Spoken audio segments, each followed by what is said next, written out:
You have seen the image 1,000 times. 4 faces carved into the granite of the Black Hills of South Dakota: George Washington, Thomas Jefferson, Theodore Roosevelt, Abraham Lincoln, 60 feet tall, precise enough that historians can identify individual features, built between 1927 and 1941 by workers using dynamite, jackhammers, and hand tools on the face of a mountain.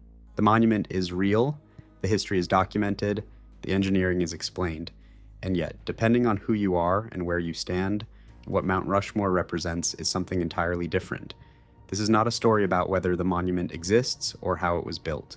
It is a story about what it means, why those 4 faces are on that mountain, what the land they were carved into means to the people who consider it sacred, and why the same structure can represent national achievement to some people and something else entirely to others. Because what a monument represents and how it was built are 2 separate questions, and the second one tends to get most of the attention, while the first one stays unresolved. Here's what they didn't tell you about Mount Rushmore. The project was conceived and led by sculptor Gutzon Borglum, who had previously worked on a Confederate memorial at Stone Mountain, Georgia. Borglum was not hired by the federal government to carve whatever seemed historically significant. He chose the presidents, and the choice of which presidents would be memorialized and which would not was itself a decision made by specific people with specific views about what American history meant and which parts of it deserved to be written in granite 60 feet high. Washington and Lincoln are the easiest choices to understand. Washington as the first president and the figure most associated with the founding, Lincoln as the president of the Civil War era, whose image is inseparable from the abolition of slavery and the preservation of the Union. Those 2 selections carry a logic that is widely shared. Jefferson is more complicated. Jefferson authored the Declaration of Independence and was the 3rd president. He was also an enslaver who owned more than 600 people over the course of his lifetime, and whose expressed beliefs about human equality existed in direct and documented contradiction with his personal practice. Whether Jefferson's inclusion represents an honest accounting of American history or a selective one is a question that has been asked with increasing frequency and has no consensus answer. Roosevelt's inclusion is the one most often questioned in terms of historical significance. He was a significant president. He pursued antitrust legislation, established the national park system, and exercised a foreign policy that significantly expanded American influence in the Western Hemisphere. He's also not in the same historical tier as Washington or Lincoln by most measures of historical impact. Borglum chose him, and Borglum's reasons, which included his personal admiration for Roosevelt and his belief that Roosevelt represented the beginning of America's emergence as a world power, were not the result of any formal historical consensus.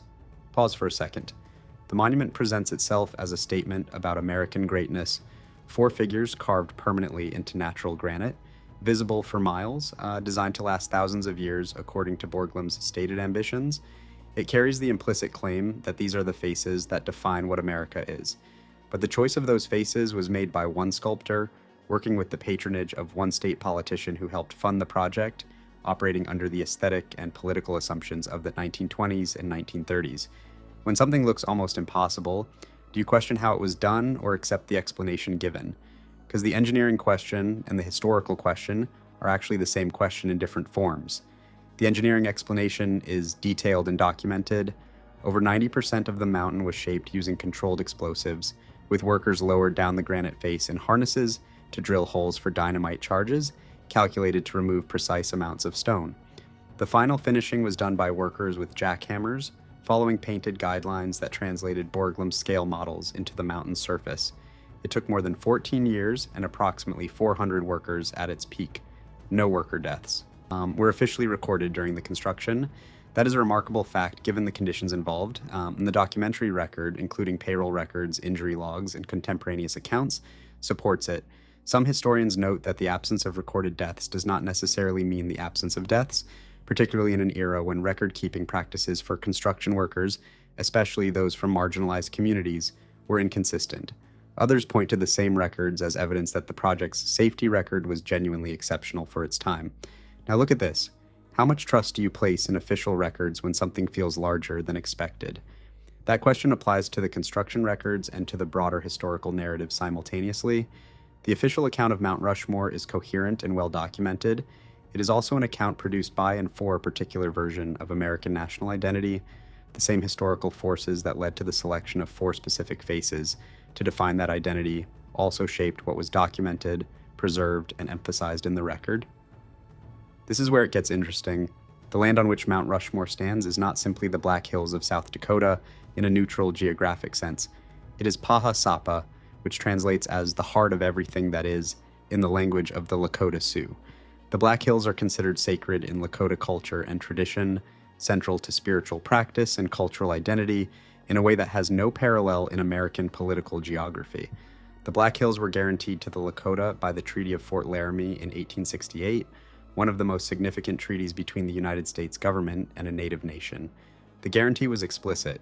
The hills were to be held in perpetuity for the exclusive use of the Sioux people. 6 years later, in 1874, a U.S. Army expedition led by George Armstrong Custer confirmed the presence of gold in the hills. By 1877, the United States government had effectively nullified the treaty and taken control of the land. In 1980, the United States Supreme Court ruled in United States versus Sioux Nation of Indians that the seizure of the Black Hills had been unconstitutional.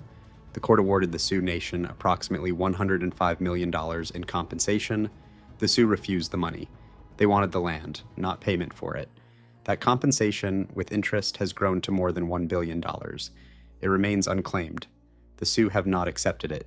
And this is where people start to question it, because Mount Rushmore was carved into land that a federal court ruled was unconstitutionally taken.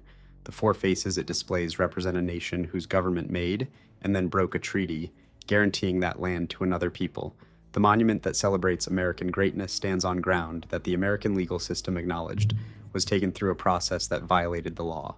Those facts do not fit neatly alongside each other, and the public image of Mount Rushmore, as a symbol of national achievement, tends not to include them. When one structure represents pride for some and pain for others, what is it actually a symbol of? Because the answer is not either pride or pain, it is both, simultaneously, depending on who is looking and what they bring to the looking. The monument does not change. What changes is the framework through which it is interpreted, and those frameworks are shaped by history, by whose history was emphasized, by whose was minimized, and by what the act of carving 60-foot presidential faces into a sacred mountain meant to the people who were not consulted about it. The reframe is this: Mount Rushmore is not a monument with a hidden truth. It is a monument with multiple truths operating at the same time, in tension with each other. The engineering is documented and impressive. The historical selection was made by specific people operating from a specific perspective. The land carries a legal and cultural history that the monument's public image does not include. And the meaning of the structure shifts completely, depending on who is looking at it and what framework they bring.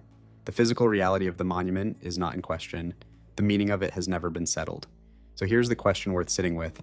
If something can be fully explained in terms of how it was built, but the Iu'az question of what it represents remains genuinely contested by people with legitimate claims on both sides, what does that say about the relationship between what we build and what we believe we are saying with it? And who gets to decide when that question has been answered? Tell me in the comments which version of this monument you see when you look at it, because the answer says something about which history you were given, and which history you have chosen to look for.